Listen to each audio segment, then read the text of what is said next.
अदानी साहब ये चाहें कि बांग्लादेश की अगर हमने बिजली बंद करनी है, ढाका को अंधेरों में कन्वर्ट करना है, तो क्या वो कर सकते हैं? बिल्कुल कर सकते हैं। हमने तो इंडिया के साथ बड़े मजाक किए हैं ना, हमने तो उनको एमएफएन स्टेटस भी नहीं दिया, उन्होंने हमें एमएफएन स्टेटस देके हमसे विड्रॉ कर लिया, हमने उनको एमएफएन स्टेटस ही नहीं दिया। Most favourite nation status for doing business India ने 1991 में हमें दिया, हमने उनके साथ मजाक किया, उनके साथ खेलते रहे, लूडो खेलते रहे हम उनके साथ, उनको तंग करते रहे, उनके लिए मसले पैदा करते रहे। ये ओपिनियन है पाकिस्तान के अंदर, ये मेरी अकेले की ओपिनियन नहीं है। और हम ये सारा कुछ करते, अकलमंद होते, सियाने होते तो इंडिया के साथ कारोबार की पींगे बढ़ाते। अगर मैं आपको बताऊं कि इंडिया तकरीबन $1 बिलियन की बिजली, $1 बिलियन की बिजली बांग्लादेश को देता है।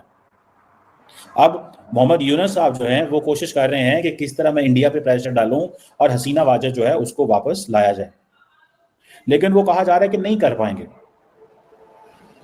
इंडिया की जितनी भी एक्सपोर्ट्स हैं बांग्लादेश के अंदर, उसमें से 9.3% जो एक्सपोर्ट है वो बिजली है, सिर्फ 2023-24 की मैं बात करूं। और ये जो इलेक्ट्रिसिटी ट्रेड है बिटवीन इंडिया एंड बांग्लादेश, ये बड़ी क्रूशल है। सो एट वन पॉइंट हम ये समझते हैं कि मोहम्मद यूनुस और जो बांग्लादेश नेशनल पार्टी है खालिदा जिया की, वो कह रहे हैं कि इंडिया जो है शेख हसीना वाजिद को भेजे, लेकिन वो नहीं कर सकते क्योंकि ये जो इंटरडिपेंडेंस क्रिएट हो चुकी है, ठीक है जी, ये सारी की सारी एक प्राइवेट सेक्टर के हाथ में है। यानी कि बांग्लादेश को एक भारत का बिजनेसमैन चाहे तो अंधेरों में कन्वर्ट कर सकता है, ये है हालात।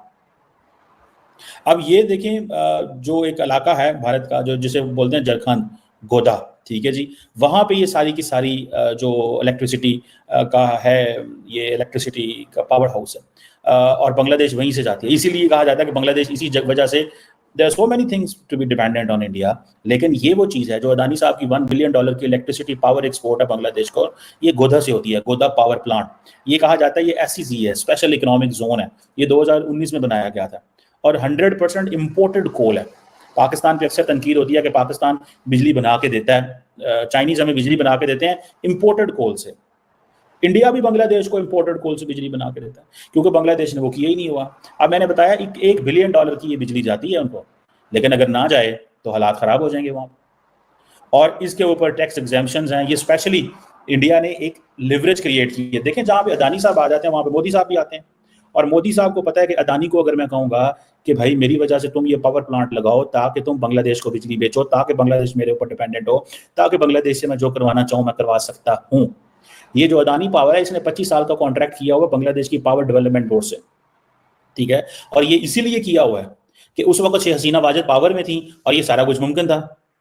अब मोहम्मद यूनुस अगर चाहें कि मैंने इंडिया से हालात खराब करने हैं तो मुमकिन ही नहीं है। मैं आपको मजे की बात बताऊं, इसी तरह एक बिजली का कॉन्ट्रैक्ट पाकिस्तान सेंट्रल एशिया ममालिक के साथ करना चाहता था, कासा 1000 उसका नाम था, लेकिन पाकिस्तान इसी तरह एक और था एक कॉन्ट्रैक्ट जो कि Pakistan India Iran gas pipeline का था, लेकिन पाकिस्तान के उस वक्त जो जादूगर लोग हैं, जो बहुत सियाने लोग अपने आप को समझते हैं, जो ज़्यादातर मुल्क को जिसे कहते हैं ना वो समझते हैं हम जादू से चला सकते हैं, हमारे पास बड़ी ताकत है, वो हमेशा ये कहते हैं लो जी हम क्यों पाकिस्तान की जो बिजली है हम क्यों दिल्ली में चूल्हे जलने दें, हम क्यों सेंट्रल एशिया से गैस आए और जाके वहाँ पे गैस जो है वो जले, हम क्यों ऐसे करें, हमें ऐसे नहीं करना चाहिए, हमें भारत की तरक्की को रोकना चाहिए। ये होती है अक्लमंदी कि आपने अगले मुल्क को अपने ऊपर डिपेंडेंट कर लिया। आज अगर Pakistan Iran India Pakistan gas pipeline होती वन, चलो ठीक है, ईरान इंडिया उसमें अमेरिकी प्रेशर के बाद निकल गया, और बहुत सारी ऐसी चीजें थी, सेंट्रल एशिया से बहुत सारी गैस और बिजली के मंसूबे आ रहे थे, अगर वो सारे के सारे इंडिया तक पहुंच जाते तो आज इंडिया पाकिस्तान के ऊपर डिपेंडेंट होता, लेकिन इंडिया पाकिस्तान के ऊपर डिपेंडेंट नहीं है।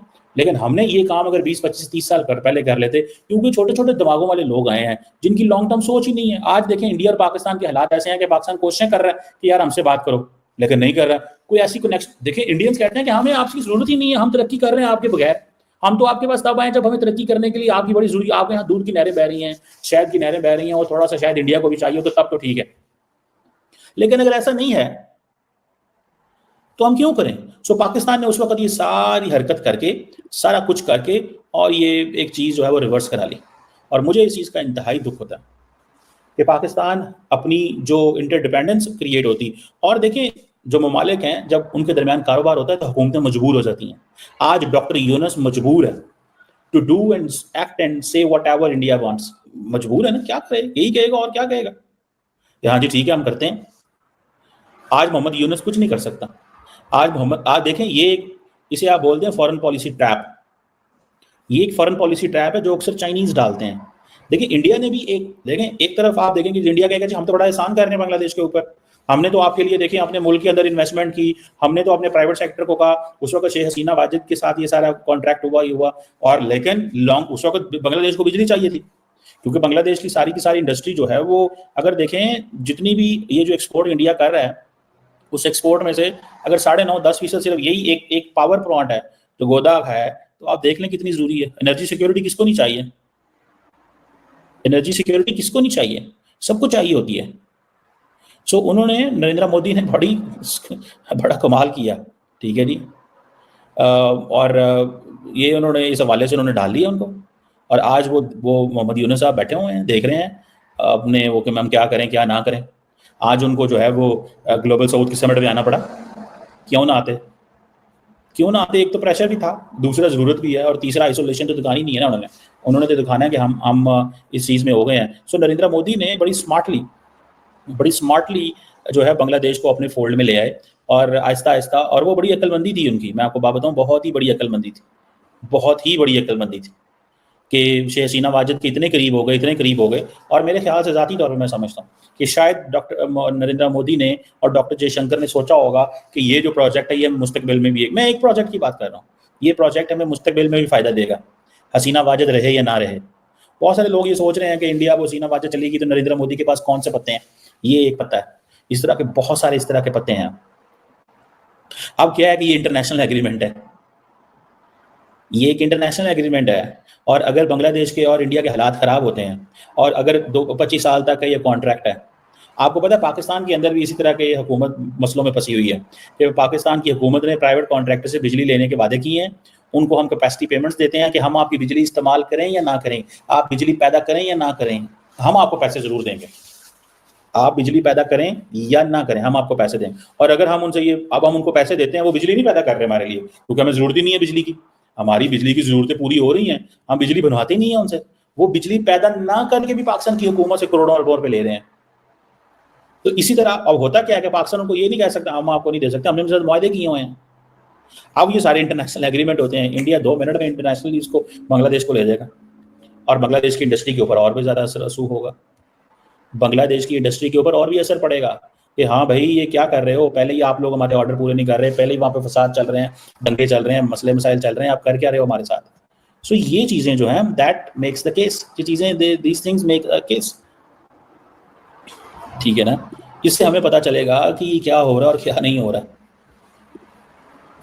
सो मैं ऐसे समझता हूँ कि हमेशा जो ममालिक हैं उनको they have to be very vigilant, they have to be very careful, they have to be very wise, उनको इंतहाई वाइज होने की ज़रूरत है। जब आप और कोशिश करें कि हमेशा, आज पाकिस्तान देखिए, आज इंडिया पाकिस्तान से क्यों कारोबार नहीं शुरू करता, मुझे बताएं।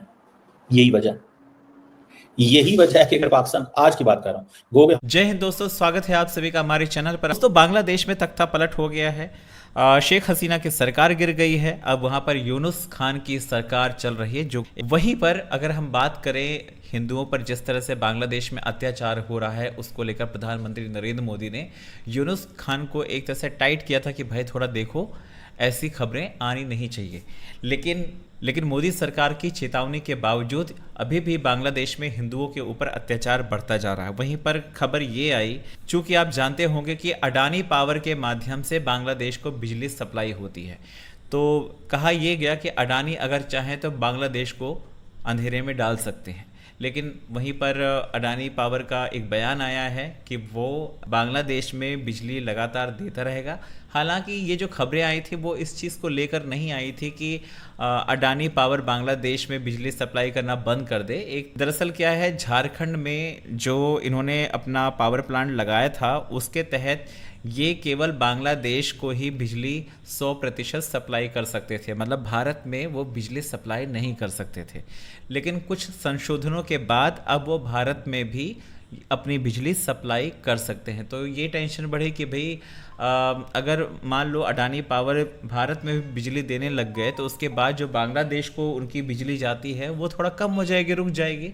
लेकिन अडानी पावर ने कहा है कि भाई जो भी सरकार द्वारा नियमों में बदलाव हुआ है उसके तहत बांग्लादेश को जो सप्लाई जाती है उस पर कोई फ़र्क नहीं पड़ेगा। तो जितनी बिजली बांग्लादेश को जानी है वो जाती रहेगी, और एक्स्ट्रा अगर कुछ होता है तो हम भारत में भी देंगे। तो इस तरह का मुद्दा है। खैर, दहशत तो फैल गई बांग्लादेश में कि भाई मोदी जी चाहें तो एक पल में ही हमें अंधियारे में डाल सकते हैं, और ये खौफ होना चाहिए। आपका क्या कहना है, कमेंट करके बताएं। चैनल पर अगर नए हैं तो चैनल को सब्सक्राइब ज़रूर करें।